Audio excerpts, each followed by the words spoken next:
the talk that I was talking about was about, how images help us read the books, and that these books, these giant monastic productions of text, are framed with images because the images help us enter into the text.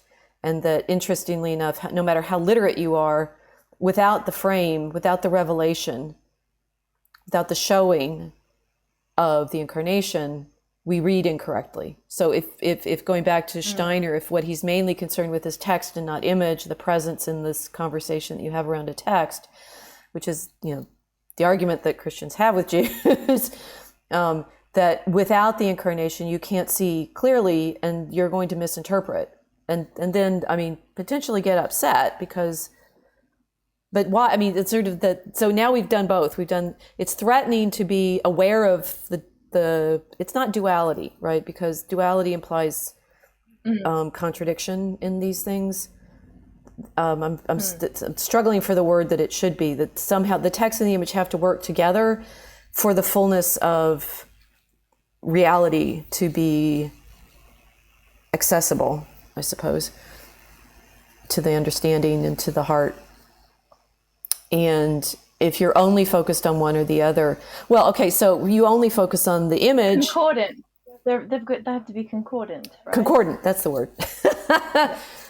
Yes. If you only focus on the image, we know what that problem is called. And if you only focus on the text, something else is missing, right? So if you're only focused on the image, it's idolatry. Somehow we need to think about that. We have some images. Okay, so I was thinking about how Kanye kind of works with, the surround sound, as I've been saying for a little while, and since the stream last week. And I said he works in surround sound, so I can kind of understand that. And then thinking about how surround sound thinkers approach graphic lettering, because it's going to behave slightly differently. So I was posting one of the other t-shirts that he's made about being in ultralight beams. And then I was thinking about 5 things are happening in my head at once. Then I was thinking about terrible fan art. And that's just a description of all our art about God, right? Well, yeah. That's it. Terrible fan art. Us poor little poets in our terrible fan art. Scribbling and making these really cute drawings that we think are amazing. Daddy, I love you. Here, I drew a picture. Yeah. Exactly. But in terms of iconography, I was thinking, there's this real sense now where people are starting to get stuck in face as brand instead of face as icon of God. And we were talking about that last week as well, this is really the big controversy with Ye. And it's that we're being whittled down to corporation. So I was thinking about this idea of restoring the icon of God that is humankind. And then I saw this fan art of Kim Kardashian, which was like a 3-year-old scribbling. And I thought, it was kind of a cute way of showing what our attempt at restoring ourselves looks like when we don't have God as the artist who's restoring us.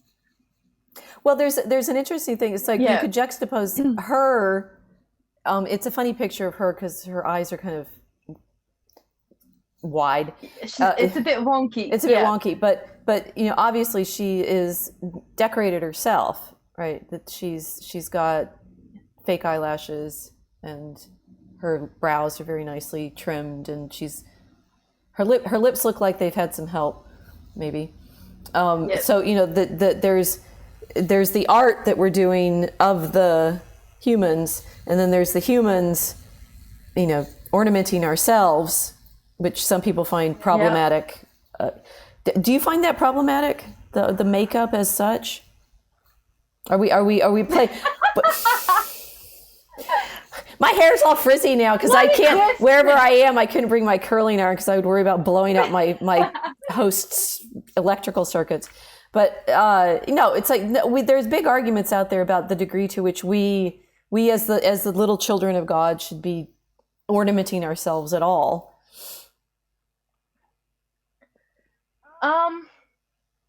Well, it's like, obviously I can't say I'm against it because I'm wearing what I'm wearing. Defend yourself, woman. Myself. Come on. Pardon? Defend yourself, woman. Well, no, I'm thinking of how I'm going to best defend myself because this is the thing. This meme. Have you seen the meme where it's like the goth chick? And then there's like the pretty flower girl, trad girl, and she's like, the blonde, the meme. It's like a 4chan meme, and everyone uses it all the time. And it's the pretty blonde girl, and she's the sketches, the little drawings, right? And there's the goth girl. Yeah. I like the goth girl better, so Well, yeah, but this poor goth girl, she always gets thrown into all of these memes about eating up liberalism. Then there's this other magnificent one where it was like Western Europe, and it was this girl who was just covered in rainbows and her hair is rainbow, and then next to her is Eastern Europe, and it's this pale goth chick who looks miserable, and she's judging Western Europe for being in rainbows. So no, I don't see a problem with it at all. For me, to do this is just another way of expressing creativity, and it's not really any different than wearing clothing. Right. I think some people worry about clothing too. I mean, it's like saying we should dress more plainly. I mean, for goodness sake, even the Amish wear flowered like fabrics. So let's say if soon as you put clothing on, and the irony there is like Ye's high fashion stuff is very plain. It's the except for the T-shirt with the words on it, but a lot of the other things are quite they're muted colors, they're unstructured, as they say, fabrics and tailoring and such. So you can be vain with quite plain ornament. Maybe it's not the ornament itself that's the problem.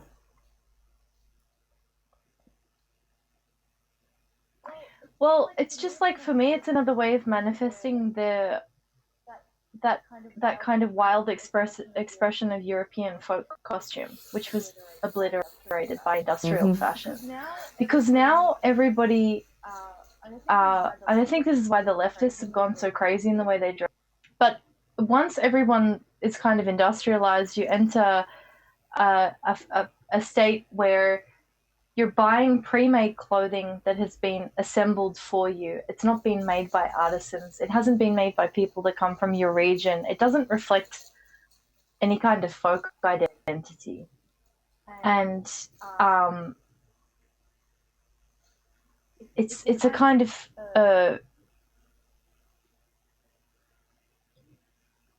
collision between utility and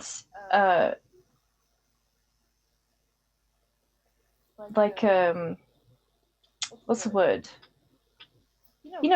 Just buying things for the sake of it because it's on trend, or it's like this. This is a kind of seasonal thing, whereas folk costume had some kind of story behind it. What I like about people's folk traditions around the world is that there is a kind of story element to it, and also it can kind of reflect the personality of the people and what they're doing, and they get to infuse themselves in the way they dress. I don't see that as vain. It's kind of like, it's another way of kind of telling your story with your poetic way of being, I mean, if we're not going to be naked, because no one's going to run around naked, then why not look fabulous? I think you did it. No, it's making the argument indeed from the folk costume, which was always about joy and beauty and celebration. I mean, if you put flowers in your hair, you're already adding ornament. Yeah. and you put, even if they're quote unquote natural looking, yeah. like this is why the meme is so stupid. It's like they pull out all these pictures of all these Ukrainian girls and like Eastern European women with the wheat and the flowers in their hair running through wheat fields, and it's like, oh, isn't she so wholesome? She's trad, and it's like all these horrendous goth girls that are all like liberal and anti-civilizational and anti-Christian. Where like if you look at Mediterranean styles of dressing, they did a lot with black, and it was very modest and very chaste, incredibly pious. So no, I don't like the bigotry. I don't like the anti-black bigotry, which is Oh my God. Wait. which is why I put it on my face. So now we have yay. People should be celebrating. We have yay now. More fan art. So I'm thinking in these drawings, it's like, why do people make fan art? I made the joke just a minute ago about it's like everything we do is fan art for God, or it should be, right? Christian art ought to be fan art for Daddy, and we do worry that whatever we make, although like robots and stuff, is that fan art for God? I just went in another our desire to. So this is Elaine Scarry thinking about beauty, and she talks about how seeing beauty, one wants to draw it. And I grew up making drawings like this one, maybe not of Ye. Who did I draw? One of the Bee Gees, or something like that. Oh. Indie Gibb, maybe. That you see a face that you love, or that you're drawn to, or that you're fascinated by. There's something in that. And so the fan art is this longing to be in the presence, I suppose, but in a attentive way. It's like a drawing, even a drawing like this one, takes some attention, and you are attending closely to the beloved as you are engaged in the mimesis, in the representation. Yes. No, I was thinking. Sorry, my brain was going somewhere when you were. You have to study someone's character when you're looking directly at their face. The character's in the face, which is why the portrait is so powerful, and that's why those bad fan art is so amazing, because it's not just like, oh, this is terrible art. You sort of start to see how each individual perceives other people's faces and characters and all these odd things that like, what about someone else's face is popping out at them? And even in those terrible fan drawings, you start to see the character of the person is still there, even though it's like in terms of the artistic quality, it's terrible, but you can still see that it's capturing some element of the person. Making something that wants to be in the real presence. Let's symbol examples, right? Because one thing that we're also trying to do, obviously, in the mosaic is do these juxtapositions so that we start seeing the patterns. And there's definitely,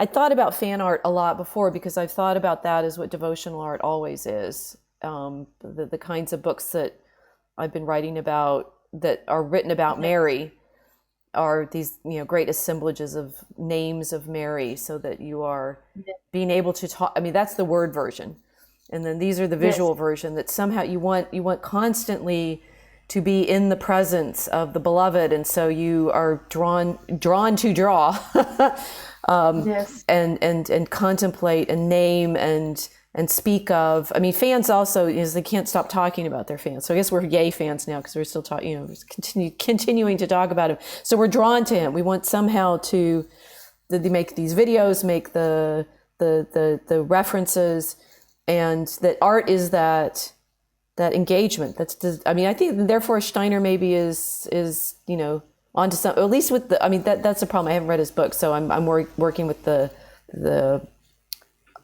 idea image of real presence, right? It's constantly wanting to be in the presence. And what does that mean?